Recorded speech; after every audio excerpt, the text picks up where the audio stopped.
Sharing the screen. I hope you can see the screen.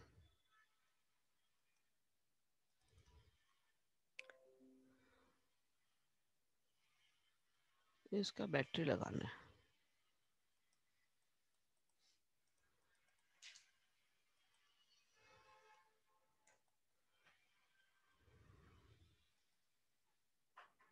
एक second. हाँ, start करिए. Clear है आपको? स्क्रीन क्लियर है? Yes ma'am. Okay. Yes ma'am. हाँ, दिख रहा है बराबर से. Today's topic is microscopes. What are microscopes? हम पहले हिस्ट्री पे भी चलते थोड़ा सा. किसने माइक्रोस्कोप को कब बताया था, हमने कब देखा माइक्रोस्कोप, हमारे साइंटिस्ट ने कब इसको डिस्कवर किया था, थोड़ा सा उनके बारे में भी जान ले. क्योंकि वो अगर मेहनत नहीं करते तो आपको आज माइक्रोस्कोप देखने नहीं मिलता और हमें माइक्रो ऑर्गेनिज्म देखने नहीं मिलते. हमने हिस्ट्री में भी उस दिन थोड़ा सा पढ़ा था और भी इसमें मैंने 2-4 डेट्स वगैरह डाल दी कि सपोज आपके जो अभी एग्जाम्स अगर होंगे ना दिसंबर में, क्योंकि अभी ऑनलाइन क्लासेस हो रही हैं, तो ऑनलाइन एग्जाम में आपके ऑब्जेक्टिव्स ही होते हैं एग्जाम्स में, है ना. ऑब्जेक्टिव एग्जाम्स मतलब ऑप्शंस वाले, 4 में से एक ऑप्शन आपको टिक करना है. तो ये साइंटिस्ट के नाम वगैरह किसने कब डिस्कवर किया हो सकता, मे बी आ सकते हैं. तो इसलिए मैंने आपको ये थोड़ा सा दे दिया कि ऑब्जेक्टिव में क्वेश्चंस आते हैं, तो इसलिए आप देख लीजिएगा. मैंने थोड़ा थोड़ा सा डाला है. 2nd century BC में Claudius Ptolemy described a stick appearing to bend in a pool of water and accurately recorded the angles to within half a degree. जैसे ये हम लोग तो देखते हैं तो हमें कुछ ऐसा दिमाग में आता नहीं है, है ना, क्योंकि हमें सब कुछ मालूम है, सब कुछ पढ़ाया जाता है. लेकिन जब हजारों साल पहले उन लोग देखते थे कोई चीज को, तो उनके लिए वो चीज नहीं थी, क्योंकि उनके पहले कोई साइंटिस्ट ने वो डिस्कवर नहीं किया था, है ना.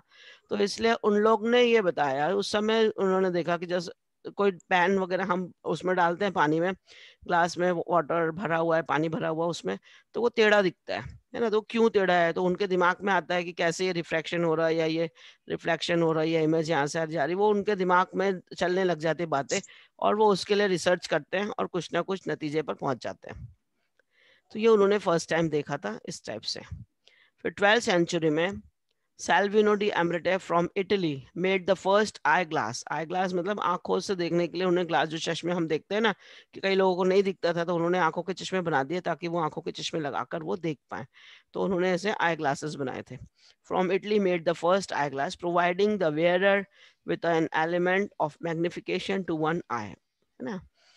और ये मैग्निफिकेशन आपकी आंखों को दे पा रहे थे वो ग्लासेस. चश्मे जैसे कब इन्वेंट हुए थे, कब लोगों ने देखना चालू किए? 12th सेंचुरी में, 1200 वाली. अभी 20वीं सदी चालू है ना. ये 1590 में 1519 two Dutch spectacles makers Zacharias Janssen and his father Hans started experimenting by mounting 2 lenses in a tube. उन्होंने एक ट्यूब में 2 lenses को डाला. द फर्स्ट कंपाउंड माइक्रोस्कोप उन्होंने ऐसा बनाया था 1590 में. एक ट्यूब में 2 लेंस को डाल के उन्होंने इस टाइप से 50x तक के उनके इंक्रीज हो गए थे, इमेज वो बड़ा हो गया था. फिर 1609 में Galileo Galilei develops a compound microscope with a convex and a concave lens. उन्होंने इस टाइप से माइक्रोस्कोप बनाया था, convex lens and concave lens. convex इसको बोलते हैं ऊपर और concave इसको बोलते हैं. इस टाइप से जो लेंस ग्राइंडेड होते हैं अंदर को, ये concave है जिसमें केव बनता है ऐसे, और ये कॉन्वेक्स है. तो ऐसे लेंस को मिला के उन्होंने एक माइक्रोस्कोप बनाया था गैलीलियो ने 1609 में. Then 1665 Robert Hooke's book called Microsphere officially documented a wide range of observations through the microscope. उन्होंने इस टाइप से 1665 में रॉबर्ट हुक्स ने भी बनाया था बुक. उसमें लिखा था, उसने बताया था इसे माइक्रोग्राफिया के नाम से. Micrographia officially documented a wide range of observations through the microscope. उन्होंने बहुत सारी चीजें माइक्रोस्कोप से देखी थी और उसके बारे में उन्होंने मेंशन किया था अपनी बुक में.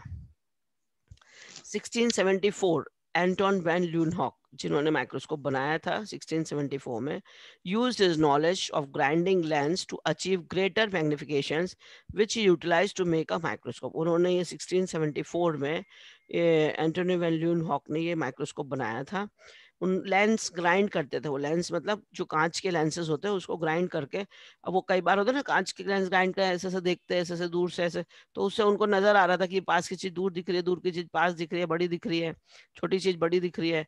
तो वो उन्होंने उस टाइप से उसको देख लिया और उन्होंने फिर माइक्रोस्कोप बनाया था। 250x था उसका, है ना। ये एबे एंड जीज, ये भी साइंटिस्ट थे जिन्होंने ये फॉर्मूला दिया था। और ये Ernst Abbe, together with Carl Zeiss, published a paper in 1877 defining the physical laws that determine resolving distance of an objective, known as Abbe's law.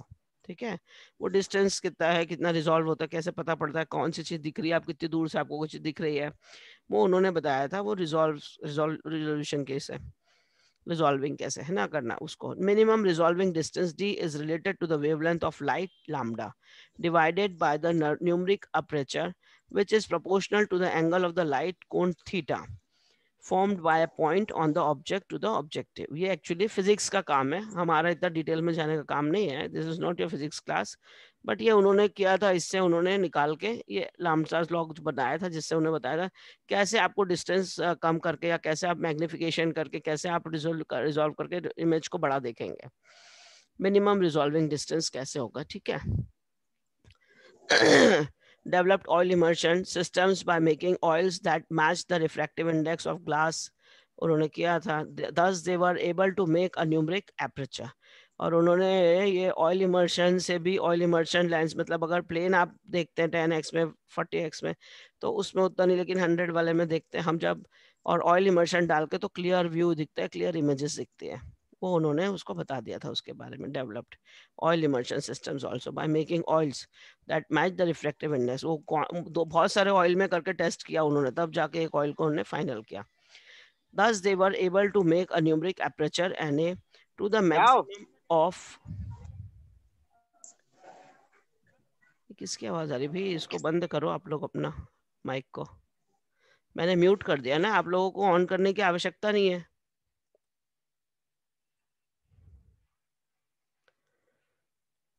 To the maximum 1.4, allowing light microscope to resolve 2 points distance only 0.02 microns apart। ठीक है, ये numeric aperture के बारे में भी उन्होंने बता दिया था। दस they were able to make a numeric aperture, उन्होंने बता दिया था कि मैक्सिमम कितना होना चाहिए और कैसे आप 2 पॉइंट्स जो डिस्टेंस पे उनको एक करके आप देख सकते हो। ठीक है। Dr. Otto Scott formulated glass lenses that color corrected objectives and produced the first apochromatic objectives 1886 में उन्होंने कर लिया था। ये माइक्रोस्कोप का पिक्चर है जो उन्होंने पहले निकाला था, माइक्रोस्कोप बाय कार्ल जीस 1879 विद द ऑप्टिक्स बाय एब। ये इस टाइप से पिक्चर उन्होंने बनाया था। ठीक है, ये पुराना, सबसे पुराना माइक्रोस्कोप आप देखिए। What is magnification? मैग्निफिकेशन मतलब हम माइक्रोस्कोप में देखते क्या है, we want small things to be seen large, है ना, क्योंकि हम उन माइक्रो ऑर्गेनिजम्स को देखना चाहते हैं जो बिल्कुल ही नहीं दिखते हैं, हमारी नेकेड आई से तो हमको दिखाई नहीं देते। अनलेस एंड अनटिल वो मैग्नीफाई होंगे, बड़ा होगा, तभी आप कुछ देख सकेंगे, है ना। फॉर एग्जाम्पल उन्होंने मैग्निफिकेशन है ना, इसमें यहाँ जैसे पी लेटर लिखा है, हमें वैसे नहीं दिखेगा पी, लेकिन वो मैग्नीफाई कर दिया गया लेंस के द्वारा, तो आपको इतना बड़ा दिख रहा है, इमेज दिख रहा है ना। तो वैसे ही माइक्रोस्कोप में आप जब माइक्रो ऑर्गेनिजम्स डालते हैं, अब उसको रखते हैं, प्लेस करते हैं, स्लाइड बनाते हैं, उसमें देखते हैं, तो उसमें कुछ भी नहीं दिखता एक्चुअली, वो यूरिन का एक ड्रॉप है, उसमें आपको कुछ नहीं दिख रहा नेकेड आई से। लेकिन जब उसमें लाइट्स और लेंसेस को अरेंज करके उसको व्यवस्थित रखा जाता है, तब आपको उसमें माइक्रो ऑर्गेनिजम्स चलते हुए भी दिख जाते हैं। ठीक है ना। तो ये माइक्रोस्कोप का काम है, मैग्नीफाई करना, magnify the images, they are so small you have to, microscope magnifies it, वो मैग्निफिकेशन, उस प्रोसेस को बोलते हैं मैग्निफिकेशन। ठीक है, that is called magnification. Microscope magnifies images. The projected image is 28 times larger than we would see it at 250 millimicrons from our eyes। ठीक है, तो ये 28 टाइम्स लार्जर हो जाती है, जो इमेजेस जैसे छोटी सी दिख रही है 28 टाइम बड़ी हो गई, उस इमेज से इतना टाइम लार्जर बड़ा हो जाता। If we used a 10x magnifier, we would have a magnification of 280x, but we would reduce the field of view by factor of 10x। ठीक है, rule of thumb, p is not exceeded 1000, इसमें कहाँ इधर चलेगा, times that na of the objective। ठीक है, 100 times of the objective.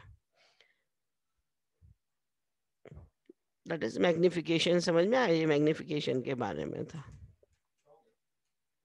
Magnification के लिए आपको लेंसेज यूज करने पड़ते हैं। जो लेंस हम यूज करते हैं that is 10x 40x 100x, है ना, ये लेंसेज होते हैं जो आप यूज करते हो। और ये आई पीस पे आपको ये ऐड करने पड़ते हैं ऑब्जेक्टिव माइक्रोस्कोप में। आई पीस पे 10x पे 10x 10x और ये 15x। ठीक है, ये उसका ऑब्जेक्टिव का न्यूमेरिकल एपरेचर जो होता है वो 0.35 0.7 1.40 एंड 1.40 न्यूमेरिकल एपरेचर। अभी इसके बाद में न्यूमेरिकल एपरेचर का है, मैं बता दूंगी आपको व्हाट इज न्यूमेरिकल एपरेचर। ठीक है, और ये यूजफुल कितना है, इतना मैग्निफिकेशन इसमें लो, इसमें ओके ओके एंड एम्प्टी। तो ये आपको दिखा देता है microscope resolution is limited by numerical aperture and wavelength. ठीक है, enlargement of the images does not necessarily resolve new features। enlargement of the images कोई नए फीचर उसमें नहीं डाल देता, जो उसमें फीचर्स है वही आपको दिखाई देंगे।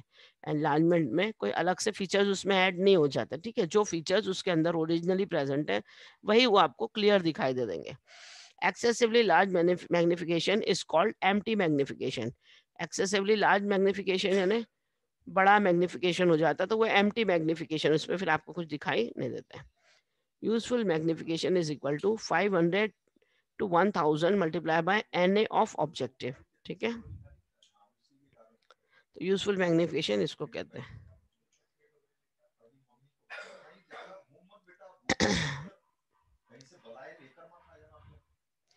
Magnification versus resolutions। Magnification is how much bigger a sample appears to be under the microscope than it is a real life, than it is in a real life. What is magnification? This definition of magnification. Magnification is how much bigger a sample appears to be under the microscope than it is in real life। real life में तो वो इतना बारीक होता है कि आपको दिखाई भी नहीं देगा, लेकिन उसमें वो कितना बढ़ जाता है, कितना उसकी मैग्नीफाई हो जाती है images, that is called magnification. Now, what is resolution? Resolution is the ability to distinguish between 2 points on an image। The amount of detail, 2 points जो उसमें दो डॉट दिख रहे हैं उसमें उसका रिजोल्यूशन करना, कितना दूर है वो, कितना पास है, वो उसको रिजोल्यूट करके बताते हैं। That is called resolution. Ability to distinguish between the 2 points. आप उसको जब हम देखते हैं बैक्टीरिया है, बैक्टीरिया में यहाँ पे माइटोकॉन्ड्रिया है, यहाँ पे उसके सेल्स है, यहाँ पे उसका फ्लैजेला है, ये उसका प्लाज्मा है, ये उसका ये, तो हम कहाँ से देखते हैं? हम दोनों अलग अलग पॉइंट्स को डिस्टिंग्विश कर पाते हैं ना उसमें। नहीं तो सब एक साथ ही एक जैसा दिखेगा तो आप पता ही नहीं कर पाओगे कहाँ माइटोकॉन्ड्रिया है, कहाँ सेल है, कहाँ फ्लैजेला है, कहाँ पे विलायस है। You can't say anything. तो वो डिस्टिंग्विश करा देता पूरा। तो resolution is the ability to distinguish between 2 points on an image among the amount of detail. जितना भी डिटेल आप देख सकते हो रिजोल्यूशन के कारण, और मैग्निफिकेशन उसको बड़ा करता है। रिजोल्यूशन से आप अलग अलग देख सकते हैं सारी चीजें। Increasing the magnification does not increase the resolution of the image. Magnification बहुत बढ़ा देने से it does not increase the resolution of the image. ये नहीं कि आप उससे बहुत क्लियर देख सकते हैं, आपको अलग अलग जितना मैग्निफिकेशन है उतना आप उसके हिसाब से देख सकते हैं उसमें। Now what is numerical aperture? आपका जो सिलेबस है उसमें टॉपिक्स में आपका यही है, मैग्निफिकेशन, न्यूमेरिकल एपरेचर, एपरेचर, ये आपको इसके बारे में बताना है, माइक्रोस्कोप के बारे में। तो वही मैंने टॉपिक्स आपके लिए हैं जो आपके सिलेबस में है साहब। ठीक है, numerical aperture NA, it is the ability to gather light and resolve fine specimen detail। क्या है वो? Ability to gather light, light को गैदर करना। नीचे एक ग्लास लगा रहता है, आपने देखा होगा माइक्रोस्कोप के नीचे, जो लाइट के साइड में फोकस कर दिया जाता है उसको, जहां से लाइट आ रही है। सपोज आपने बल्ब लगा रखा है तो हम माइक्रोस्कोप का फेस उस साइड कर देंगे जहां से बल्ब की लाइट उस पर पड़ेगी। अगर आप सूरज की रोशनी में देख रहे हैं तो हम अपने माइक्रोस्कोप को वहां रखेंगे जहां से सूर्य की रोशनी उस लाइट के ऊपर पड़ेगी। तो वो लाइट को कैप्चर करके फोकस करता है ऊपर। ठीक है, इमेज जहां से आपकी इमेज बराबर बन जाए। तो न्यूमेरिकल एबिलिटी वो है, न्यूमेरिकल एपरेचर वो है, it's an ability to gather light and resolve the fine specimen detail. Detail specimen का उससे ही पता पड़ेगा। अगर लाइट ही आपके उस पर नहीं बराबर पड़ रही है ऑब्जेक्ट के ऊपर तो आप इमेज को बराबर देख नहीं पाएंगे अनलेस एंड अनटिल। जैसे लाइट, इसलिए आजकल क्या होता है, पहले हम लोग जो हम 1990 में जब मैंने मेरा लैब खोला था उस समय तो हमें वही रहता था, माइक्रोस्कोप को हम लाइट के सामने एडजस्ट करते थे। बाद में धीरे धीरे ऐसे आ गए कि इलेक्ट्रॉन माइक्रोस्कोप आ गए और नीचे उसमें लाइट लगा रहता है। पहले यूनि मोनोक्लेयर होता था, अभी तो बायनोक्लेयर हो गया। तो सारी चीजें अलग अलग आते रहे, पहले एक ही आंख से देख देखते रहते, हम लोग आंख बंद करके ऐसे देखते थे हमारे कॉलेज में जब पढ़ाया जाता था। अब तो ऐसे दोनों आंखों से देखते हैं। और नीचे लाइट के लिए अब नीचे बल्ब लगा हुआ होता है, ताकि आपको हमेशा कभी भी आप बटन ऑन कर दीजिए, आपको लाइट बराबर मिलेगी उसमें। तो without light you can't see it. तो इसलिए न्यूमेरिकल एपर्चर क्या है? It is ability to gather light and resolve the fine specimen details. ठीक है, resolving power is directly related to the numerical aperture. जो रिजॉल्विंग पावर है, जिससे आप डिफरेंशिएट कर दोगे हर आइटम, उसमें क्या क्या दिख रहा है आप अलग अलग डिफरेंशिएट करोगे, वो न्यूमेरिकल एपर्चर से ही रिलेटेड। अगर यहाँ से लाइट बराबर पास होगी, स्पेसिमेन के ऊपर लाइट बराबर पड़ेगी, तो आपको ऊपर इमेज भी बराबर पूरी दिखाई देगी कि कहाँ क्या है, कहाँ न्यूक्लियस है, कहाँ साइटोप्लाज्म है, कहाँ प्रोटोप्लाज्म है, कहाँ फ्लैजेला है, कहाँ क्या है, आप पूरा उसका अंदर का व्यू आराम से देख सकते हो। ठीक है, तो resolving power is directly related to the numerical aperture. The higher the numerical aperture the greater the resolution. जितना अच्छे से लाइट अंदर आएगा, उतने अच्छे से आपको स्पेसिमेन के अंदर का डिटेल आपको दिखाई देगा। Resolving part, the ability of an object to resolve, the ability of an object to resolve two distinct lines very close together, very close together. जैसे उसमें रहता है ना, आपने देखा होगा बैक्टीरिया का स्ट्रक्चर होता है, उसमें एक लाइन है, उसमें फिर एक कैप्सिड है, फिर एक उस कवर है, फिर ये है, तो दो दो तीन तीन लाइन आपको दिखती है। वैसे आप देखोगे तो अगर नहीं अच्छे से न्यूमेरिकल एपर्चर, नहीं रिजोल्वेशन है बराबर, तो आपको एक ही लाइन दिखेगी। और जैसे जैसे लाइट उसमें अच्छे से पड़ेगी, तो you will see the clear image की एक लाइन नहीं है, दूसरी भी लाइन है उसके आजू बाजू घेरे घरे, उसका तीसरी भी लाइन है, उसमें एक ही फ्लैजेला नहीं है, उसमें तो बहुत सारे विलायज हैं, बारीक बारीक बहुत सारी लाइन्स है। तो ये सिर्फ आपको जैसे जैसे उसमें न्यूमेरिकल एपर्चर अच्छा होगा, आपका रिजोल्यूशन पावर अच्छा हो जाएगा उसका। ठीक है, तो the ability of an object to resolve two distinct lines very close together, that is Na is equal to n sin u। ये फॉर्मूला उसका है न्यूमेरिकल एपर्चर का। ठीक है, n is equal to lowest refractive index between the object and the first objective element, hopefully 1, and u is the half the angular aperture of the objective. Now how we do view microorganisms? Unit of measurements, हम कैसे उसको देखते हैं microorganisms को microscope के अंदर।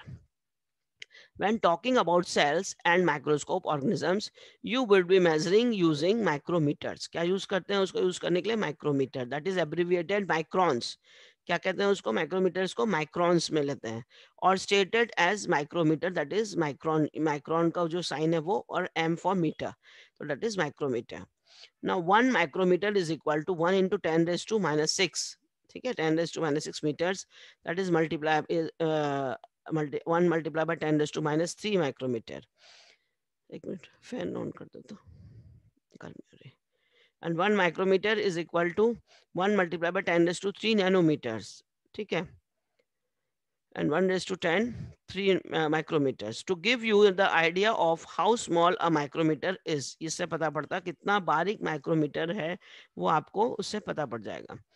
1, a human hair is about 100 micrometre wide. हम human hair जो है, ये बाल जो हमारा है, कितना पतला दिखता है, ये तो हमें दिखाई देता है ना, we can see our hairs, हम अपने बालों को देख सकते हैं। तो वो 100 नैनोमीटर है, माइक्रोमीटर है, बारीक पतला। Red blood cells would be around 8 micrometre wide. Red blood cells, RBC जो आप माइक्रोस्कोप में देखते हैं, 8 माइक्रोमीटर है। और a typical size of animal cell would be 10 to 100 micrometres. ठीक है, इतना 10 माइक्रोमीटर से लेके 100 माइक्रोमीटर तक के एनिमल सेल्स होते हैं जो आप देखते हैं उसमें माइक्रोस्कोप में। This is microscope. ये पहले ऐसे मोनोकुलर चलते थे, एक ही उसमें आंख में से एक आंख बंद करके ऐसे देखते थे, है ना। ये सब पहले जो चलता था microscope. Light microscope users light, नीचे से लाइट सोर्स होता है, ये डायफ्राम है, इसको अरेंज करेंगे आप यहाँ से, तो यहाँ से लाइट जितनी चाहिए उतनी एंटर कर सकते हैं आप।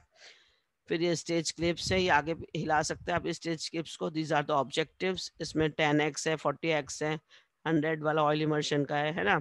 रिजॉल्विंग नॉन पीसेस ये ऊपर से, और ये बॉडी ट्यूब उसका, जहाँ से देखते हैं ऑकुलर लेंसेज इसमें लगे हुए हैं आई पीसेस में। दिस इज द आर्म, इससे आप पकड़ के उठा रख सकते हैं, नीचे भी बेस को पकड़ सकते हैं आप, दोनों ऊपर नीचे 2 हाथ लगाइए, और इसको कहीं मूव करना है तो आप कर सकते हैं। This is the stage where you have to mount the slide. ठीक है, ये coarse adjustment screw and this is fine adjustment screw. पहले कोर्स एडजस्टमेंट से आप देखिए कि कहाँ आपको सेल दिख रहे हैं, फिर फाइन एडजस्टमेंट से आप देख सकते हैं कौन से सेल को आपको फोकस करके देखना है या कौन से ऑर्गेनिजम्स को आपको फोकस करके देखना है। ठीक है, this is the base, this is the part of microscope. ये आपने 12th से पढ़ा होगा, 10th 8 12 सब में ये माइक्रोस्कोप तो बता ही देते हैं माइक्रोबायोलॉजी बायोलॉजी में।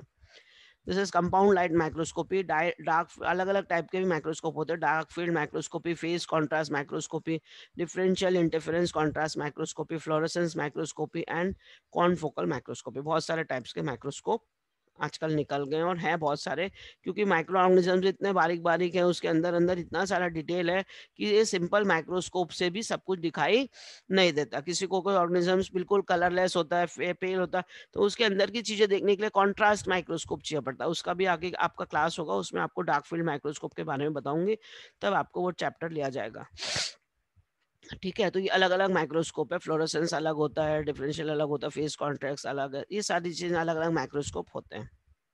ये एक और microscope upright versus inverted microscope. ये सीधा माइक्रोस्कोप जो आजकल नया वाला निकला है, ट्यूब वाले बाइनोकुलर लेंसेज होते हैं, उसमें ये ऑब्जेक्टिव्स यही है, स्टेज वही है, सारा चीजें ये इस टाइप से होता है जो अभी अभी चलते हैं माइक्रोस्कोप। ठीक है, this is upright move stage for focusing. Stage को ऊपर नीचे कर सकते हैं फोकस करने के लिए, ऑब्जेक्ट के लिए। Optical path is simpler, easier for immersion, long walking distance.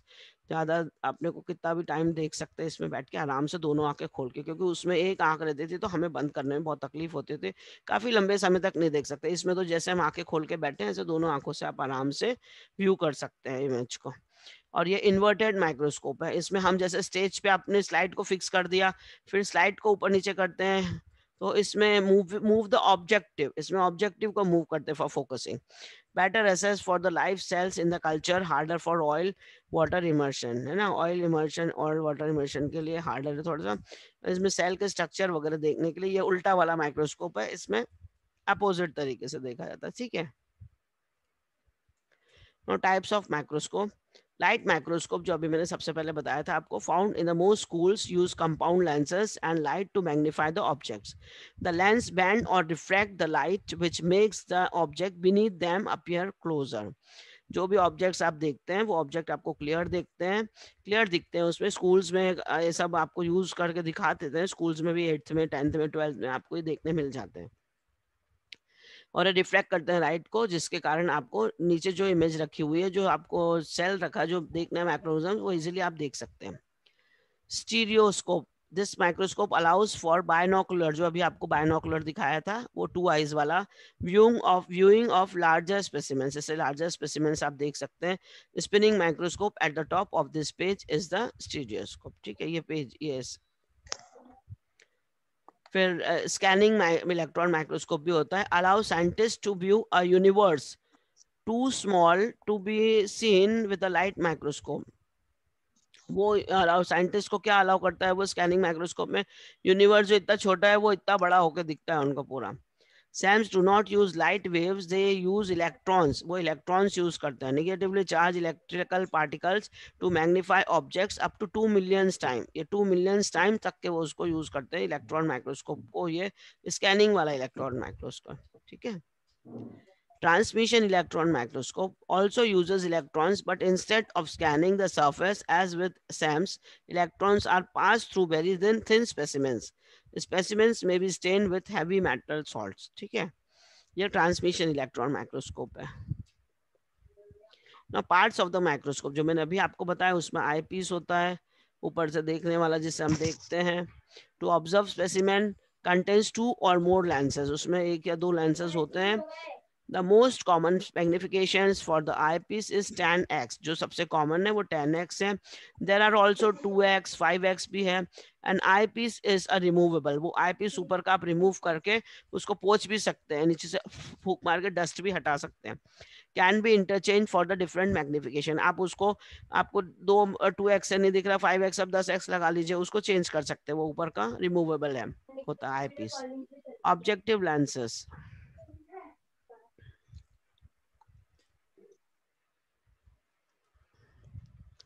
I piece का हो गया। फिर ऑब्जेक्टिव लेंसेज, जो मैंने ऑब्जेक्टिव बताया जिसको मूव कर लेते हैं 10x 40x वाला। More than one objective lens more than one objective lenses. These are the primary lenses of a compound microscope and can have magnification of 4x, 5x, 10x, 20x, 40x, 50x and 100x. ये objective lenses अलग अलग इसमें आते हैं और ये सारे lenses के लिए यूज करते हैं। जो ऑर्गेनिज्म देखना है उसके हिसाब से वो एक्स वाला यहाँ पे ऑब्जेक्टिव्स उसमें लगा सकते हैं। ठीक है, स्टेज आपको बता दिया था मैंने अभी, जो स्टेज आपको तो जिसके हम प्लेटफॉर्म है जिसपे हम स्लाइड्स वगैरह रखते हैं।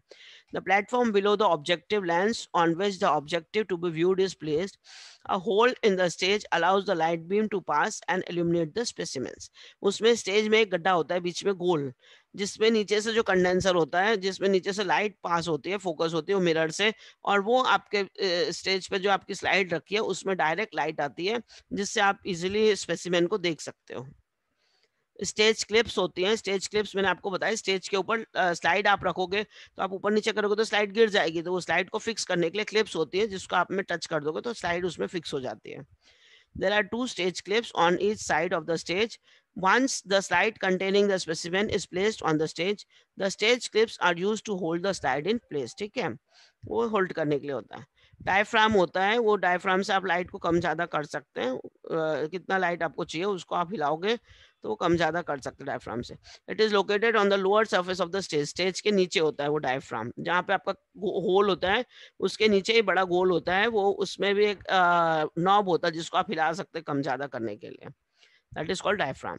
It is located on the lower surface of the stage. It is used to control the amount of light that reaches the specimen through the hole in the stage. ठीक है, फिर illuminator. Illuminator, the simple compound microscope, have a mirror that can be moved to adjust the amount of light that can be focused on the specimen. जो illuminator मतलब जिससे light आती है, तो नीचे एक मिरर होता था जिसको आप एडजस्ट करोगे तो वो लाइट जितनी आप सूरज की रोशनी ले रहे थे वो ऊपर फेंकेगा, जितना आप नीचे आजकल तो बल्ब लगे रहता है तो आप उसके हिसाब से वो लाइट को एडजस्ट कर सकते हो जो उसके ऊपर लाइट रोशनी फेंकता है पूरा। That is called illuminator. तो simple compound microscope have a mirror. पहले वाले पुराने जमाने में मिरर होता था जो लाइट देते थे, जो सूरज की रोशनी उस पर रिफ्लेक्ट होती थी और उससे लाइट ऊपर जाती थी। Adjust the light that it can be focused on the specimen. However, some advanced types of compound microscope have the source of own light. आजकल नीचे बल्ब लगे रहता है, आप लाइट चालू करोगे तो वो ऊपर डायरेक्ट लाइट जाती है, ऊपर तक के स्पेसिमेन दिखाई पड़ जाता है। द एडजस्टमेंट्स, उसमें 2 नॉब्स होते हैं, fine adjustment screw and course adjustment screw. The adjustment knobs, that is fine adjustment and course adjustment, जो बाजू में मैंने आपको बताया था, नॉब से आप हिला सकते हैं। और आप फाइन एडजस्टमेंट से बाद एक बार पहले सेटिंग आपको कोर्स एडजस्टमेंट से करना पड़ता है, मोटा मोटी तरीके से आपने देख लिया, इमेज में आपको आरबीसी दिखने लग गए, फिर फाइन एडजस्टमेंट करके आप उसको अंदर का क्लियर देख सकते हैं कि फाइन एडजस्टमेंट में कैसे आपको स्लाइड दिख रही है। तो ये आपके coarse adjustment, these are the parts of the microscope. ठीक है, थैंक यू। अभी आपका लास्ट का 5-6 मिनट बचा है, आप बताओ किसी को कोई क्वेश्चन है, आपको समझ में आया पूरा? Yes ma'am. बच्चे लोग कोई प्रॉब्लम तो नहीं बेटा? No ma'am. मैम पीडीएफ कर देना इसको। वो तो मैं देती हूँ, तुम्हारे बोलने की कोई आवश्यकता ही नहीं है। ये चला गया स्लाइड, लो। हाय, हेलो। Yes ma'am. मेरा दिख रहा है क्या यहाँ से सब? नहीं मैम, स्क्रीन शेयर नहीं। स्क्रीन शेयर खत्म हो गई ना? हाँ वो है, टाइम वैसे समाप्त। किसी को कुछ पूछना है? नहीं मैम, ये तो ज्यादातर फिजिक्स और बेसिक माइक्रोस्कोप के बारे में हाँ तो वही तो माइक्रोस्कोप का स्ट्रक्चर था, मैं इसलिए ज्यादा डिटेल उसके कैलकुलेशन वगैरह नहीं, क्योंकि जरूरत नहीं है उस चीज की, है ना। फिर भी अगर तुम लोग को कुछ पूछना है तो तुम लोग कुछ पूछ सकते हो। If you are having any question you can ask the question, otherwise आपका टाइम खत्म ही हो रहा है, लास्ट 2-3 मिनट बचा है। मैम प्रेजेंट लगा देना, मैं थोड़ी ये लेट आया प्रेजेंट था। तो हमारा ही लगाएगा ना, रमन जो मुझे देगा वो उन्हीं की प्रेजेंट लगेगी। रमन तुम प्रेजेंट ले लिया करो बेटा, ठीक है? यस मैम, ले लिया। और वो प्रेजेंट रमन भाई ना ले लियो, मेरे रमन भाई ले इसमें लियो, मैं लेट आया थोड़ा था। बीच के क्लास में लिया करो, स्टार्टिंग का एकदम मत लिया करो, क्योंकि कई बार बच्चे ज्वाइन होते हैं ना, तो लेट भी लिए मुझे तो चलता है, मेरे बच्चे आ जाते हैं, बस आना जरूरी है। तुम लोग आया करो, ये तुम नहीं आओगे तो मेरा नुकसान नहीं है, नुकसान तुम्हारा ही है बेटा, है ना। नेटवर्क की समस्या थी हमारी। हाँ, जो लोग बच्चे आएंगे फिर तुम्हारा नुकसान है, क्योंकि तुम्हें सिटी में नहीं बैठने मिलेगा। क्या मतलब, इसीलिए मैं नहीं चाहती हूँ कि तुम लोग का नुकसान। तब लिया था मैंने आज। हाँ, तो इसीलिए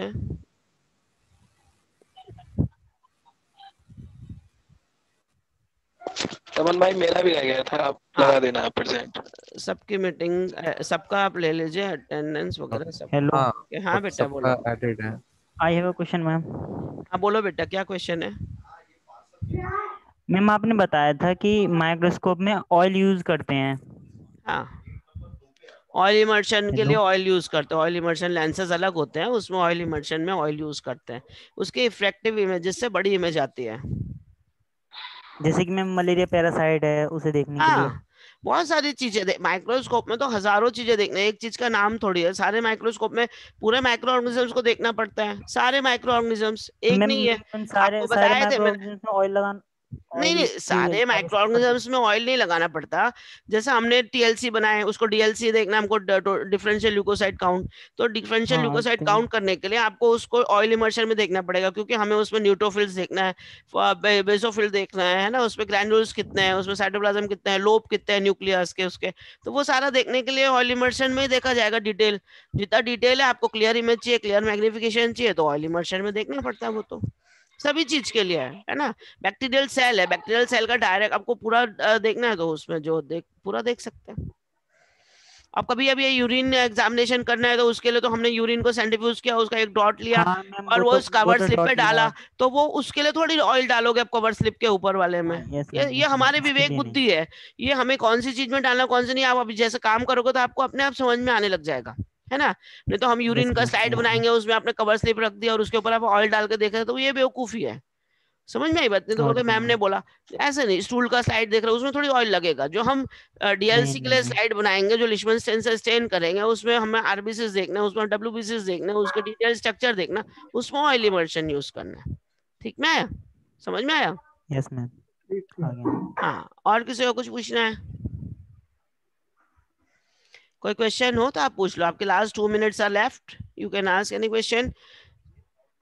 और ये सब पढ़िएगा आप लोग, समझ में आया आप लोग को? आप इसमें से क्वेश्चन आंसर्स ऐसे निकालिए कि आप ऑब्जेक्टिव्स टाइप, जैसे आप पढ़ते हैं तो हम उसमें से क्वेश्चंस निकालते हैं ना, what is numerical aperture, what is resolution, what is magnification. तो ये डेफिनेशंस आप याद करिए। डेफिनेशंस को छोटे छोटे, मतलब एक लाइन में आपने ये याद कर लिया, इसको बोलते हैं इसको न्यूमेरिकल एपरेचर, इसको मैग्निफिकेशन, किसने निकाला था, इसने किसने इन्वेंट किया इसको। ये सारी चीजें आपको उसमें आनी चाहिए। समझ में आया? हाँ, और कुछ? मैम ऑनलाइन ही होंगे सीटी? हाँ बेटा, मैम सीटी ऑनलाइन ही होंगे? सीटी तो होंगे, लेकिन अभी तरीका डिफरेंट हो गया सीटी का। पहले जब सीटी होते थे ना, तो आपके लिए क्वेश्चंस होते थे। 2 बड़े क्वेश्चन होते थे, बड़े वाला क्वेश्चन, फिर उसके बाद में उसमें से एक कोई करना पड़ता था 5 मार्क का।